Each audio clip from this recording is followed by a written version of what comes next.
Picture a 7-story glass tower in the middle of a city. Inside it, stacked like coins in a slot machine, are hundreds of gleaming used cars. You pick one on your phone, enter a giant coin, and the tower rotates. Your car descends to street level.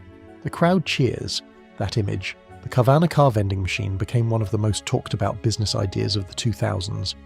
It was photogenic, it was shareable, and it made used car buying feel like the future. At its peak in 2021, investors valued this company at roughly $60 billion, a Fortune 500 darling, a stock that had risen 2,500% in 3 years. Then the stock fell 99%, a near total collapse, the kind of destruction that wipes out retirement savings, pension funds, and everyday investors who believe the story.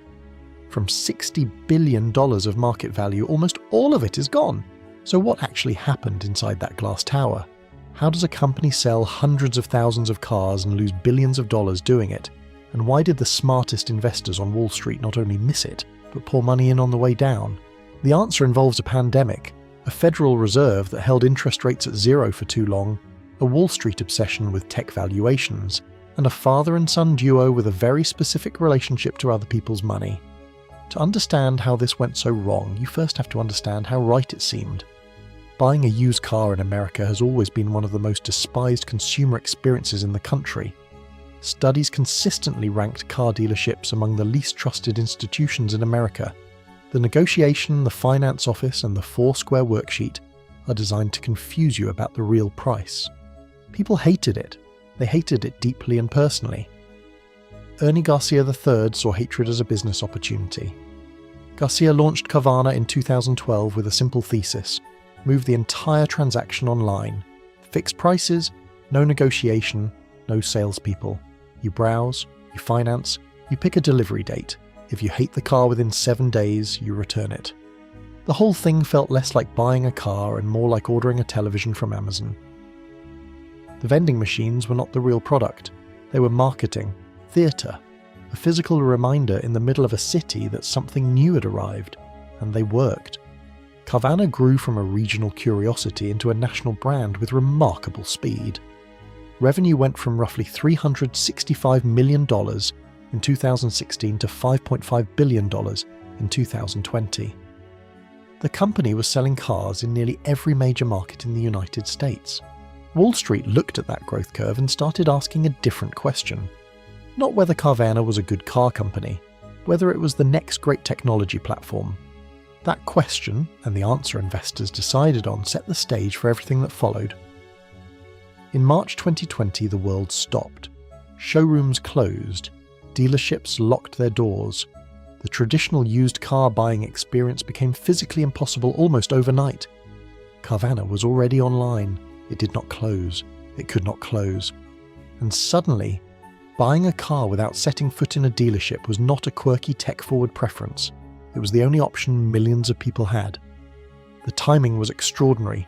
The federal government pumped trillions of dollars of stimulus into the economy. People were stuck at home, saving money they would have spent on travel, restaurants, and entertainment, and a significant chunk of them decided to buy a car. At the same time, the global chip shortage strangled new car production. Automakers could not build enough vehicles to meet demand. The supply of new cars collapsed. Buyers flooded into the used car market.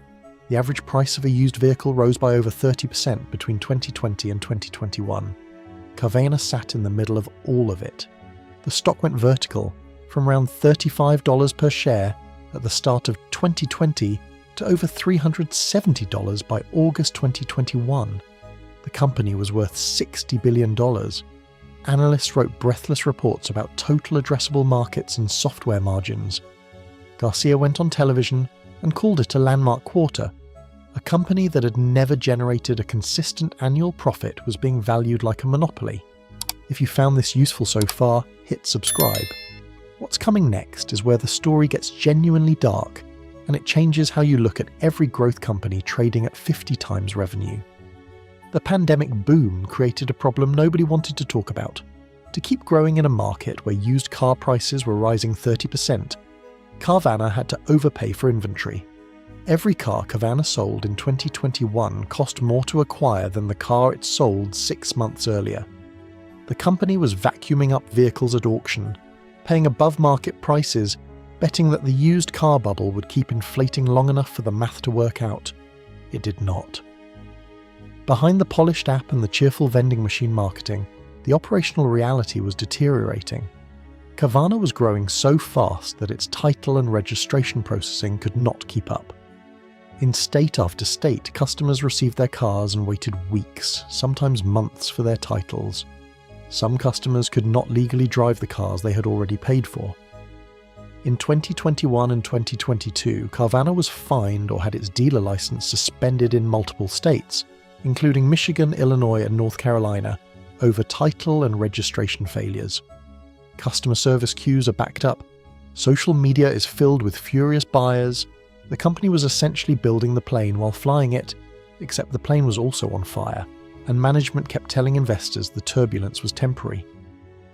Gross profit per unit, the single number that tells you whether a used car business is healthy, was under severe pressure. In good quarters, it was around $3,000 to $4,500 per car. But the cost structure underneath it, the logistics, the reconditioning, the title work, the customer service, made sustaining that margin at high volumes nearly impossible without cheap capital subsidizing every step. Cheap capital, as it turned out, was the entire business plan. Here is the question that should have stopped everyone cold. If Carvana is a technology company, where are the software margins? A real software business, something like Salesforce or Adobe, sells a product that it can replicate for nearly zero marginal cost. Once the code is written, selling it to the millionth customer is almost free. That is why software companies can generate 70 or 80% gross margins. The economics are extraordinary. Carvana's gross margin in 2021 was around 15%. The gross margin of a traditional car dealership is roughly similar, because no matter how good the app is, every car Carvana sells has to be physically acquired, transported, inspected, reconditioned, and delivered. That is not software. That is logistics. That is a warehouse business with a nice interface on top. But Wall Street desperately wanted a tech story. The 2020 and 2021 markets were obsessed with disruption narratives, and Carvana fed that obsession expertly. Garcia spoke about technology, about artificial intelligence, about data advantages. The glass vending machines photographed beautifully. The stock traded at multiples that would have been aggressive even for a company with zero physical infrastructure. At its peak, Carvana traded at roughly 10 times its annual revenue, a valuation that implied the company would eventually generate the kind of margins that metal-moving businesses have never, in the history of commerce, generated. The analysts who covered it were not stupid. They were optimistic in a market that rewarded optimism, and the story Carvana was telling was genuinely seductive. Now we get to the part of the story that the IPO prospectus buried on page 214. Ernie Garcia III, the founder and CEO, did not build Carvana from nothing. He built it with the backing of his father, Ernie Garcia II, who is today one of the wealthiest men in America with a net worth estimated at over $22 billion. The elder Garcia is also the largest individual shareholder of Carvana. He owns the majority of DriveTime Automotive, a sprawling used car and subprime finance company with over 140 locations across the country. And Carvana, at its formation, was spun out of the DriveTime ecosystem. The two companies shared infrastructure, offices, and financing relationships for years. Here is the detail that matters. In 1990, Ernie Garcia II pleaded guilty to a federal felony bank fraud charge. His role in the collapse of the Lincoln Savings and Loan Association, one of the central scandals of the entire savings and loan crisis of the 1980s and 1990s, was to act as a straw borrower. He fraudulently obtained a $30 million line of credit in a series of transactions that helped Lincoln hide its ownership of risky Arizona land from federal regulators. He received 3 years of probation and a $30,000 fine. He did not go to prison. The man who built the financial foundation of Carvana had previously helped orchestrate one of the most damaging financial frauds in American history. The company went public in 2017, without being legally required to disclose this, and most retail investors who poured money into the stock had no idea. This is the part of the Carvana business model that almost nobody in the financial media has properly explained. Carvana did not primarily make money selling cars. It made money by lending money to people who wanted to buy cars, then packaging those loans and selling them to investors on Wall Street. Here is how it worked. A customer with a 580 credit score walks up to the Carvana app and finances a 2018 Honda Civic. Carvana originates the loan, often at interest rates between 10 and 20%. It then bundles thousands of those loans together into a security called an auto receivables trust, and sells slices of it to institutional investors hungry for yield. This process, loan origination followed by securitization, is exactly how the subprime mortgage market operated in the mid-2000s. The lender gets paid up front, collects origination fees, and transfers the credit risk to someone else. Carvana's finance and insurance revenue, the income line that captures this activity, was often the single most profitable part of the entire operation. In some quarters, it contributed more to gross profit than the vehicle sales themselves. The glass vending machine was the front door. The subprime loan factory was the engine room. This matters enormously because of what it means for the risk profile.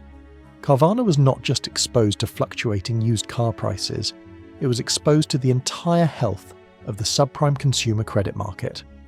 Its business model required a constant supply of cheap capital to originate loans, which it could then sell. The moment capital became expensive, the factory slowed. And in 2022, capital became very expensive very fast.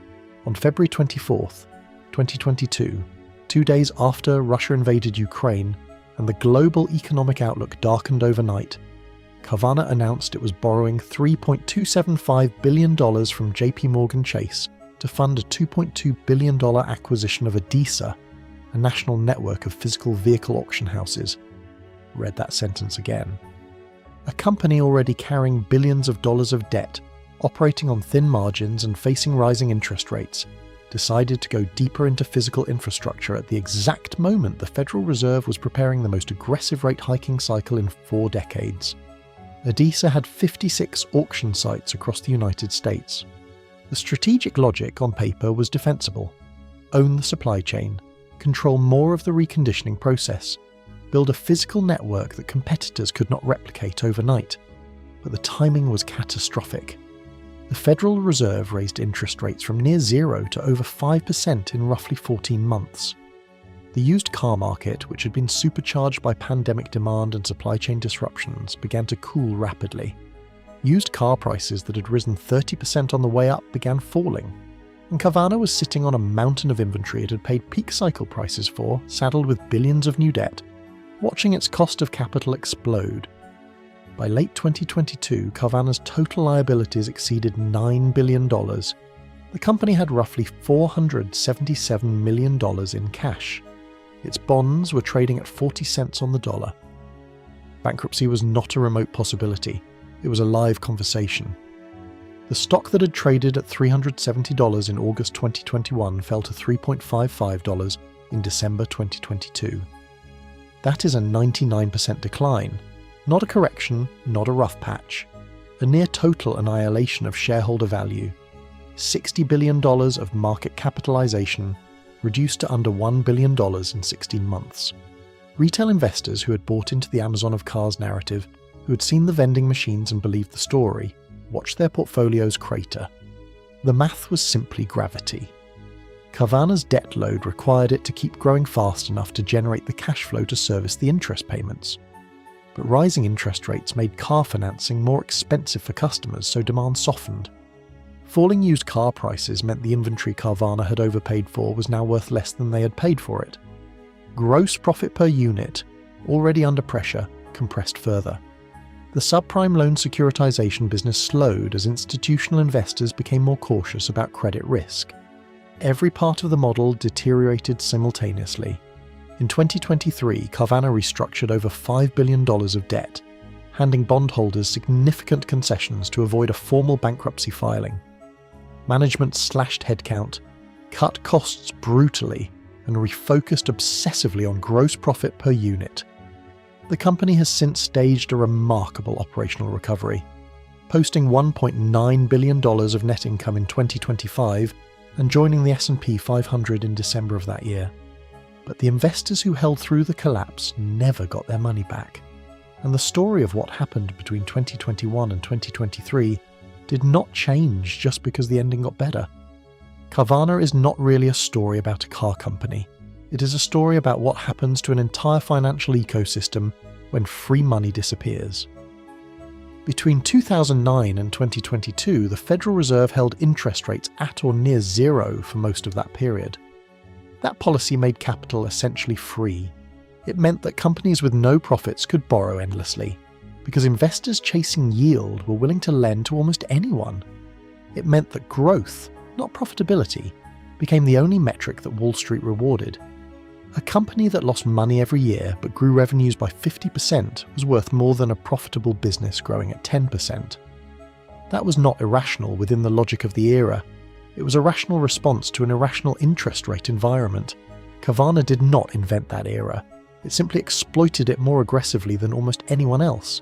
The vending machines, the tech narrative, the subprime loan origination engine, all of it worked perfectly, right up until it did not. The lesson is not that online car retail is a bad business. Carvana's 2025 results suggest the model, stripped of the debt addiction and the growth at any cost mentality, can actually generate real returns. The lesson is about the difference between a business that works and a business that only works when capital is free. Thousands of companies that peaked between 2020 and 2021 belong to the second category. Carvana was just the most dramatic example. When the Federal Reserve finally raised rates, the music stopped, and every company that had been dancing without a chair was suddenly visible. Carvana had $9 billion of liabilities and $477 million of cash. There was no chair. If this video gave you a clearer picture of how the cheap money era created and destroyed fortunes, share it with someone who still thinks valuation multiples do not matter. Subscribe if you want more stories like this one. The next chapter in the Carvana saga, including the 2026 interest cliff it is currently navigating, with $5.1 billion of debt still on its books, is far from written.